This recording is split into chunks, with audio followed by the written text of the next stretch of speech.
Hi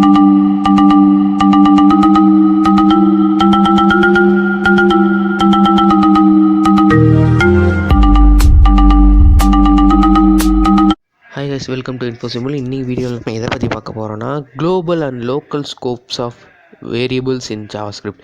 S, இதுக்கு முன்னாடி function, அதுக்கு முன்னாடி நிறைய விஷயங்கள் பார்த்தோம். ஸோ ஃபங்க்ஷனில் நான் ஒரு சில விஷயம் சொல்ல வந்தது scope of variable in JavaScript. So variable ஸ்கோப்னால் என்னென்னா, அதாவது ஒரு சில வேரியபிள்ஸ் வந்து அக்சஸ் பண்ண முடியாது, ஒரு சில வேரியபிள்லாம் அக்சஸ் பண்ண முடியும். அது எப்படி பண்ணுறது, ஏன் அப்படின்றத வந்து தான் இன்றைக்கி நம்ம தெரிஞ்சுக்கணும். ஸோ ஃபர்ஸ்ட்லி நம்ம ஒரு வேரியபிள் க்ரியேட் பண்ணோம்னா வேர் ஏ ஈக்குவல் டு ஜாவாஸ்கிரிப்டில் var a equal to fun அப்படின்னு க்ரியேட் பண்ணியிருக்கேன் பேசுவோம். So var a equal to 5 4 3 2 ஏதோ ஒன்று க்ரியேட் பண்ணுங்கள். ஸோ இதுதான் குளோபல் வேரியபிள். அதாவது இந்த வேரியபிள் இந்த HTML பேஜில் இந்த ஸ்கிரிப்ட் டேக்குள்ளே எங்கே வேணால் அக்சஸ் பண்ணிக்கலாம். இந்த வேரியபிள் ஏவை நீங்கள் எங்கே வேணால் அக்சஸ் பண்ணி அது என்ன வேணால் பண்ணிக்கலாம். நான் ஜஸ்ட் பிரிண்ட் பண்ணுறேன், நீங்கள் அதை யூஸ் பண்ணி அதோட 3 மல்டிப்ளை பண்ணலாம், 4 மல்டிப்ளை பண்ணலாம், ஆர்எல்ஸ் அதை அலர்ட் பண்ணலாம், அந்த மாதிரி. ஸோ இந்த வேரியபிள் ஏ குளோபல். ஸோ இந்த என்டையர் ஸ்கிரிப்ட் டேக், இந்த என்டையர் பேஜுக்குள்ளே எங்கே வேணால் அதை நீங்கள் ஆக்சஸ் பண்ணி யூஸ் பண்ணிக்கலாம். ஈவன் தோ நெக்ஸ்ட்டு இன்னொரு பேஜ் இருந்தால் கூட அதை நீங்கள் இம்போர்ட் பண்ணிக்கலாம், ஆக்சஸ் பண்ணிக்கலாம். ஏன்னா அது global variable. Then it comes local variable. Local variable ஒரு குறிப்பிட்ட ஏரியாவில் மட்டும்தான் அக்சஸ் பண்ண முடியும், ஓவராலாக எல்லா இடத்துலையும் அக்சஸ் பண்ண முடியும். ஃபார் எக்ஸாம்பிள், இப்போ நான் ஒரு ஃபங்க்ஷன் க்ரியேட் பண்ணுறேன் பாருங்கள். ஃபங்க்ஷன் லோக்கல் வேர் அப்படின்னு க்ரியேட் பண்ணியிருக்கேன். ரவுண்ட் பேக்கெட்ஸ் போட்டு கர்லி ப்ராக்கெட்குள்ளே கோட் பண்ணுறேன். இதுக்குள்ளே நான் க்ரியேட் பண்ணுறேன் இந்த வேர் ஏ ஈக்குவல் டு ஏதோ ஒன்று இருக்கட்டும், வேர் ஏ ஈக்குவல் 5 ஆர் ஃபன்னுன்னே இருக்கட்டும். ஓகே, ஸோ இந்த வேரியபிள் தான் லோக்கல் வேரியபிள். இது வந்து அந்த ஃபங்க்ஷனுக்குள்ளே மட்டும்தான் அக்சஸ் பண்ண முடியுமே தவிர வெளியே அக்சஸ் பண்ண முடியும். பார்த்திங்கன்னா நான் டாக்குமெண்ட்.ரைட் ஏ கொடுத்துருக்கேன், பட் ஆனால் அது பிரிண்ட் ஆகலை. ஏன்னா அது லோக்கல் வேரியபிள். ஏன்னா இந்த குறிப்பிட்ட இந்த ஃபங்க்ஷனுக்குள்ளே மட்டும்தான், குறிப்பிட்ட இந்த வைல் லூப்புக்குள்ளே மட்டும்தான், குறிப்பிட்ட இந்த இஃப் ஸ்டேட்மெண்ட்டுக்குள்ளே மட்டும்தான், அந்த மாதிரி குறிப்பிட்ட ஸ்டேட்மெண்ட்டுக்குள்ளே மட்டும்தான் அதை அக்சஸ் பண்ண முடியும். இப்போ நம்ம லோக்கல் வேரியபிளை அக்சஸ் பண்ணால் அந்த ஃபங்க்ஷனுக்குள்ளேயே போய் தான் அதை அக்சஸ் பண்ணி யூஸ் பண்ணிக்க முடியும். இப்போ நான் அந்த ஃபங்க்ஷனை கால் பண்ணால் மட்டும்தான் அதோட பிரிண்ட் பண்ண முடியுது, பார்த்தீங்களா? ஸோ இதுதான் குளோபல் வேரியபிள், லோக்கல் வேரியபிள்னா. Okay, so what is the use? ஓகேங்களா, குளோபல் வேரியபிள்ன்றது வெளியில் எல்லா இடத்துலையும் அக்சஸ் பண்ணலாம், எங்கே வேணால் அக்சஸ் பண்ணலாம்.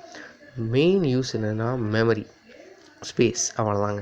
ஸோ இப்போ நீங்கள் ஒரு க்ரோம் ஓப்பன் பண்ணுறீங்க, ஒரு டேப் ஓப்பன் பண்ணி ஒரு வெப்சைட் போகிறீங்கன்னா அங்கே இருக்கிற குளோபல் வேரியபிள் வந்து ரன் ஆகிட்டே தான் இருக்கும்.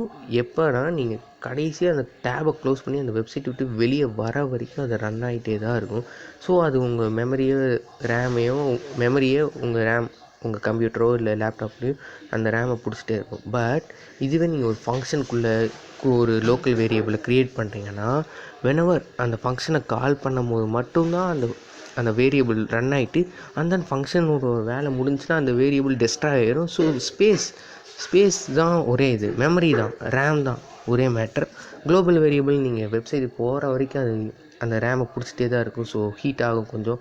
HTTPலாம் யூஸ் பண்ணிங்கன்னா, ஆர்எல்ஸ் நீங்கள் ஒரு ஃபங்க்ஷனும் வைலுக்கு ஆன் கிளிக் இந்த ஃபங்க்ஷன் லோக்கல் வேறு பண்ணு அப்படின்னு கொடுத்தா, ஸோ அந்த வேறையே அப்போ க்ரியேட் ஆகிட்டு வேலையை முடிஞ்சோடனே திரும்பி அது டெஸ்ட் ஆகிடும். ஸோ ஸ்பேஸ் க்ரியேட் ஆகிடுது, ஃபங்க்ஷன் முடிஞ்சோடனே டெஸ்ட் ஆகிடுது. So space is the only matter இங்கே. ஸோ இதை தான் நான் உங்களுக்கு சொல்ல வந்தது. வெளியில் எல்லா இடத்துலையும் குளோபல் வேரியபிள் அக்சஸ் பண்ணிக்கலாம்.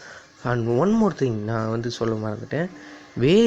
குளோபல் வேரியபிளை ஃபங்க்ஷனுக்குள்ளேயும் நீங்கள் அக்சஸ் பண்ணிக்கலாம். ஸோ இப்போ பாருங்கள், நான் வேர் பி ஈக்குவல் 5 கொடுத்துருக்கேன். இதை நான் வந்து உள்ளே அக்சஸ் பண்ணுறேன். ஒரு ஃபங்க்ஷன் லோக்கல் வேர்க்குள்ளே டாக்குமெண்ட்.ரைட் பி அப்படின்னு கொடுக்குறேன். ஸோ இது அக்சஸ் ஆகும் பாருங்கள். So one thing, local variable குறிப்பிட்ட அந்த ஃபங்க்ஷனுக்குள்ளேயோ லூப்புக்குள்ளேயோ தான் அக்சஸ் பண்ண முடியும். குளோபல் வேரியபிள் எங்கே வேணால் அக்சஸ் பண்ணலாம். குளோபல் வேரியபிளை ஃபங்க்ஷனுக்குள்ளே எடுத்துக்கலாம், ஆனால் ஃபங்க்ஷனுக்குள்ளே இருக்க லோக்கல் வேரியபிளை வெளியே கொண்டு வர முடியாது. இதுதான் ட்ரூத். ஸோ இப்போ பாருங்கள், நான் டாக்குமெண்ட்.ரைட் பி கொடுத்துக்கிறேன். அதுக்கு முன்னாடி கீழே இருக்குது, இது நான் எடுத்துடுறேன், சேவ் பண்ணிட்டேன், ரெஃப்ரெஷ் பண்ணுறேன், அண்ட் தட்ஸ் இட், பிரிண்ட் ஆகுது, பார்த்தீங்களா? ஸோ குளோபல் வேரியபிளை ஃபங்க்ஷனுக்குள்ளேயே ஆக்சஸ் பண்ணலாம், ஆனால் லோக்கல் வேரியபிளை வெளியே ஆக்சஸ் பண்ண முடியாது. இதுதான் பாயிண்ட். ஸோ நெக்ஸ்ட் வீடியோவில் பார்க்குறேன். மறக்காமல் லைக், ஷேர், சப்ஸ்கிரைப், சேனலை ஃபாலோ பண்ணி சப்ஸ்கிரைப் பண்ணிடுங்க. டெலிகிராம் சேனலை ஃபாலோ பண்ணுங்கள். Good bye.